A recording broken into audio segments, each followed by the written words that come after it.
So did you see that article that was going around, and it was a big long thread on Twitter, and a guy had to he had to send his pediatrician a photo of his son's genitalia because he had a rash. And a lot of time pediatricians now, because of COVID, will be like, send me a picture, let me look, I can prescribe you something.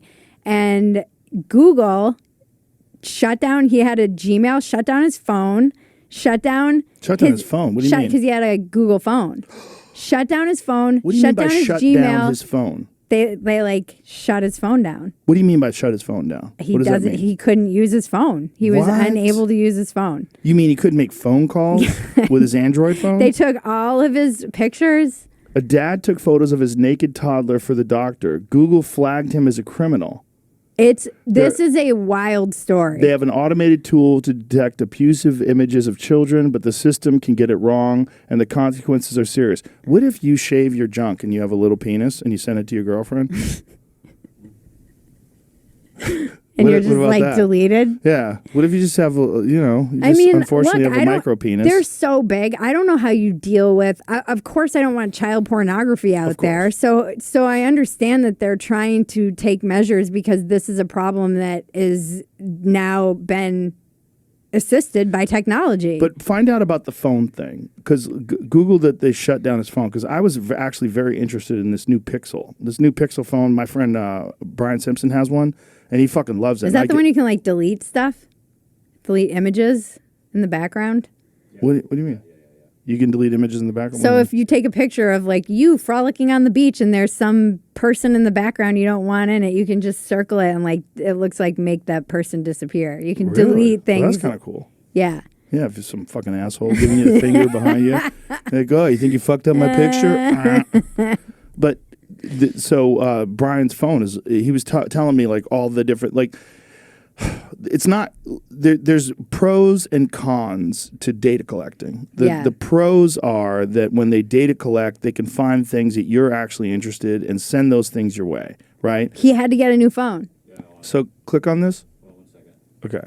That is fucking crazy. No, it's a crazy story.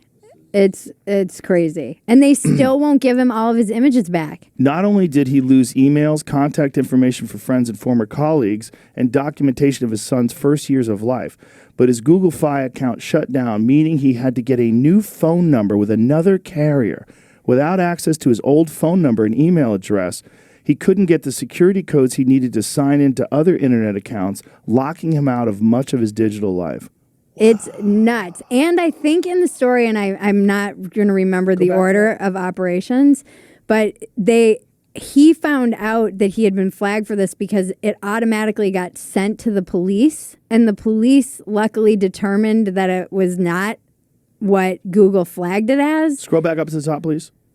Where? To the very top of I wanted to read when they were describing what he does. Go back up to the very top of the article. So when the photo of him where it says who he is and what he does is a stay-at-home dad. Stop.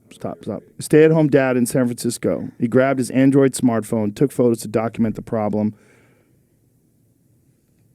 So his wife grabbed her husband's phone and texted a few high-quality close-ups of her son's groin area to her iPhone so that she could upload to that. So he has a Google phone. The wife has an iPhone. How are they even together?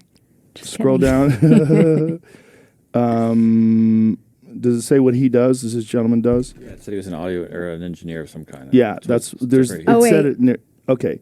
Mark had worked as a software engineer at a large technology company's automated tool for taking down video content flagged by users as problematic. He knew such systems often have a human in the loop to ensure that the computers don't make a mistake, and he assumed his case would be cleared up as soon as it reached that person. So yeah, 2 days after taking the pictures, it said he got a blooping notification noise. His account had been disabled because of harmful content that was a severe violation of Google's policies and might be illegal.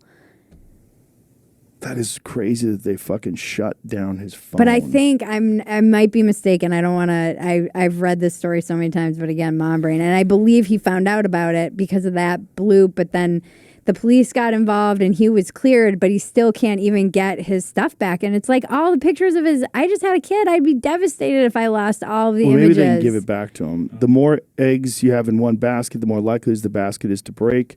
A few days after Mark filed the appeal, Google responded that it would not reinstate the account with no further explanation. Because Google didn't know it, but Mark didn't know it, but Google's review team had also flagged a video he made, and the San Francisco Police Department had already started to investigate him. So he actually is hoping that he can get his stuff back from the police because they have a drive. This is the other fucked up thing. They got a drive of everything that he had. Every text message, every photo, every single thing, his whole digital life was given to the police. Yeah, it's fucking crazy. He was in the middle of buying a house and signing countless digital documents when his Gmail account was disabled. He asked his mortgage broker to switch his email address, which made the broker suspicious, until his real estate agent vouched for him. Holy fuck.